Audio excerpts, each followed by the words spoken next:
In the news this week, Australia rejects The Voice, a special analysis of the results and what it means for our country going forward. Pro-Palestine protest goes ahead in Perth as authorities call for respect following the abhorrent scenes in Sydney. New concerns raised following another juvenile incident at Perth's Youth Detention Centre, and later Dr Andrew Miller's comment. This is The Evening News with Ivan Loom and Maliva Thorne. Good evening. Australia has overwhelmingly rejected the First Nations voice to Parliament, with every state and territory except the ACT voting no to the voice. Despite that, the national yes vote is around 40%, which is higher than expected compared to national opinion polls. Peter Kennedy has an in-depth analysis of the results. He also briefly commented on other matters, including whether Perth Mayor Basil has the potential to be a Liberal Party leader if he enters state politics.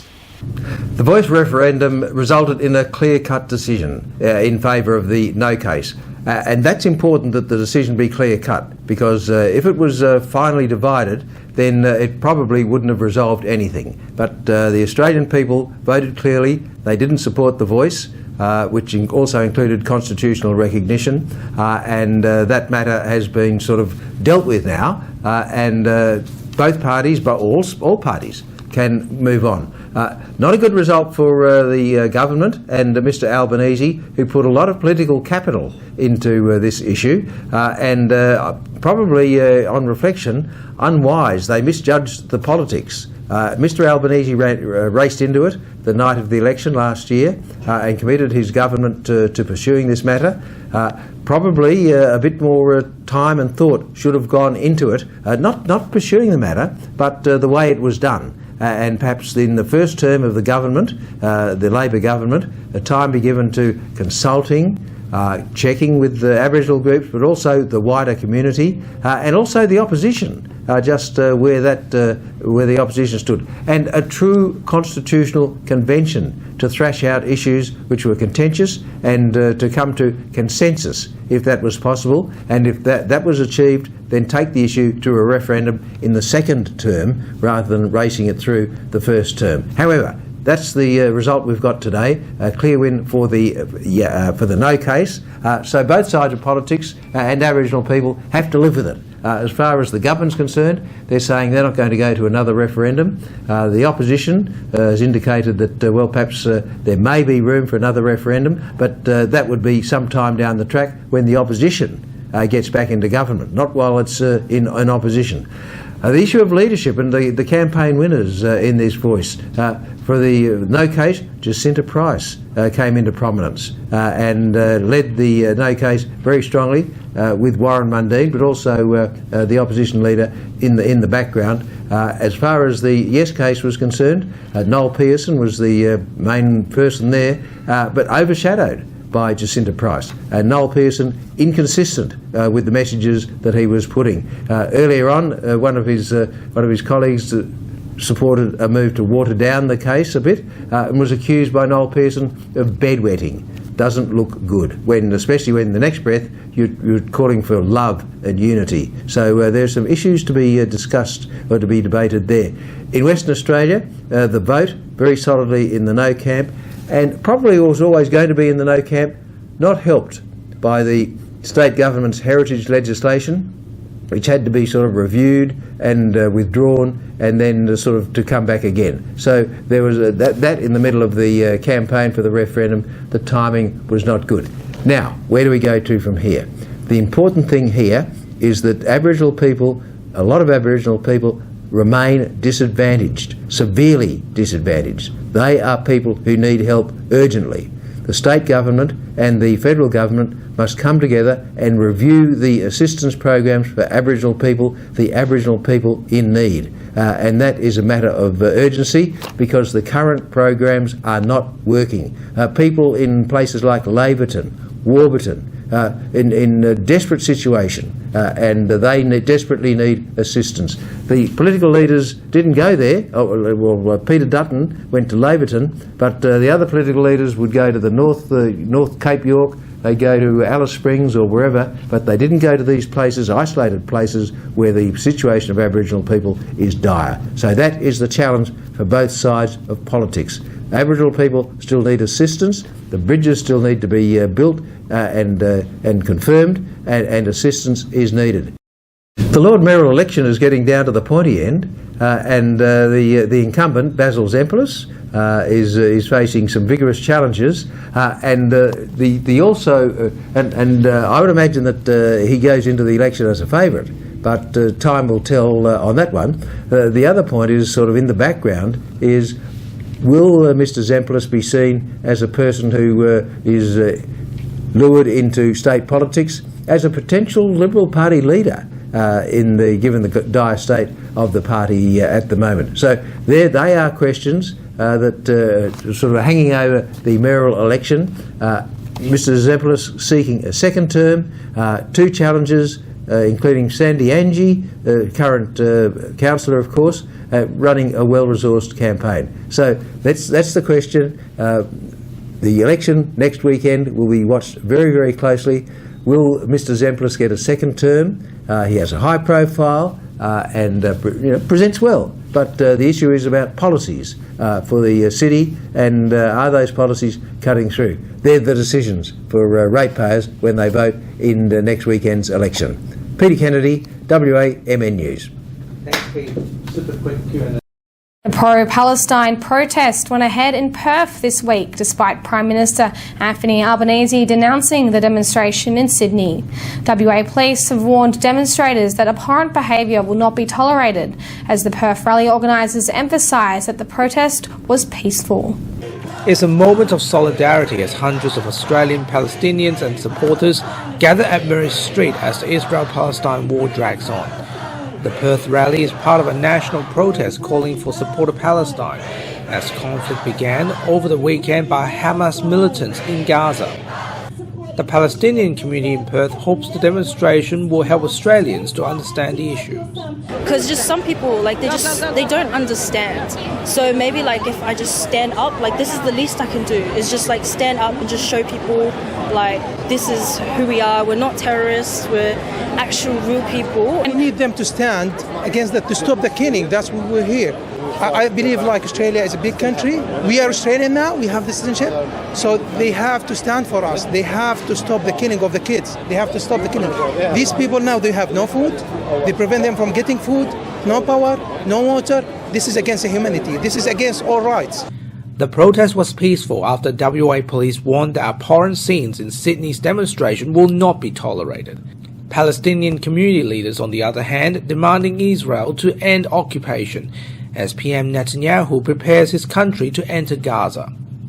For the past five days, the only way I could support my family in Gaza was to try to be in touch with them, minute by minute, to make sure that they're still alive.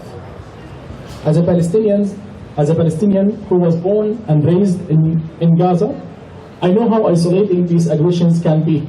Water, power and petrol supplies for Gaza has been cut by Israeli authorities, and civilians were given 24 hours to move to the south of Gaza before the military enters. It's highly likely the conflict will escalate this week in the Middle East. Hi there. Are you looking for a new home or want to refinance your car mortgage to get a better rate? At AA Finance Solutions, we have the expertise and knowledge to help you to find the right loan for your needs and budgets. Contact us today. Let us help you to make your home ownership dream a reality. AA Finance Solutions, your local mortgage broker. The Department of Justice has confirmed that a 16-year-old juvenile was discovered unconscious by an officer in Unit 18. The incident occurred at around 2 a.m. on Thursday when a First Nations juvenile detainee was found unresponsive in their cell. Prison officers initiated resuscitation efforts before paramedics arrived, successfully restoring the detainee's pulse. The DOJ reports that the teenager remains in critical condition at Sir Charles Gardner Hospital. with hopes for the improvement in his health conditions. WA Premier Roger Cook and Corrective Services Minister Pro-Palestine have expressed their deep distress over the incident. As the issue undergoes further investigation, both emphasised that support will be provided to officers and the family involved.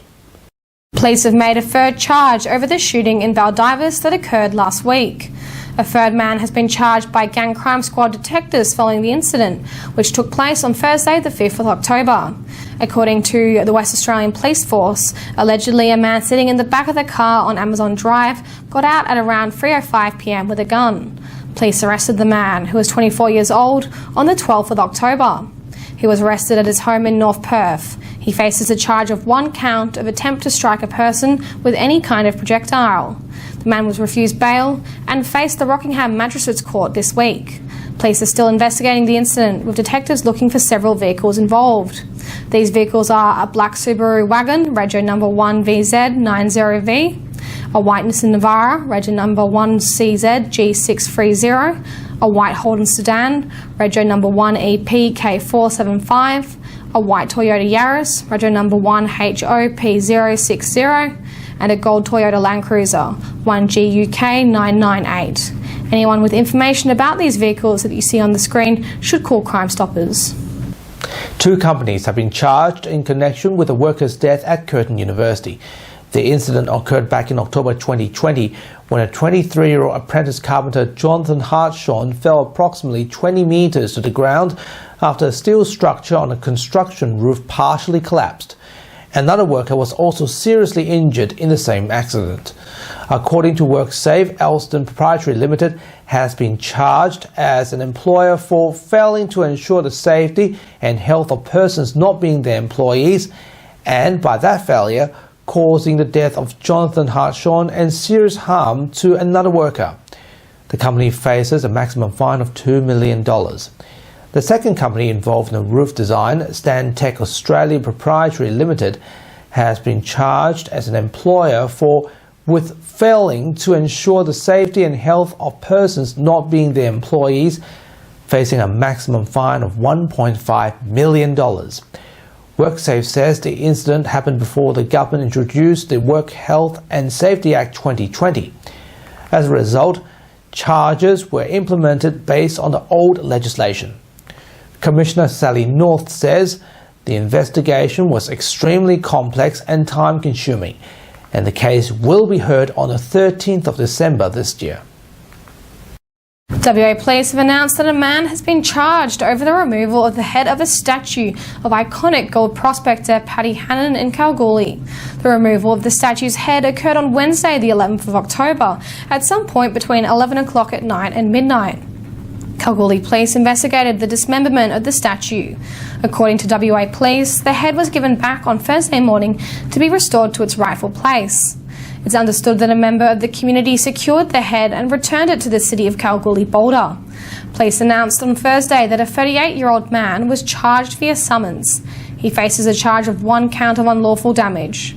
The man will face court at a time that is still to be decided. Independent councillor candidate Rav John is running for the Nicholson ward in the Canning City local government elections. This is Mr. John's second time running for the council, and he is a local justice of the peace, nurse, father of 3 and community member.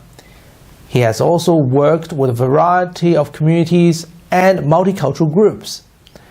After coming second in his first local elections, which his community had asked him to compete in, Mr. John was eager to try again.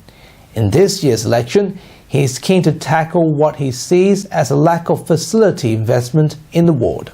I want to achieve what my local people want, because Nicholson ward is 2 parts, Canningville and Parkwood.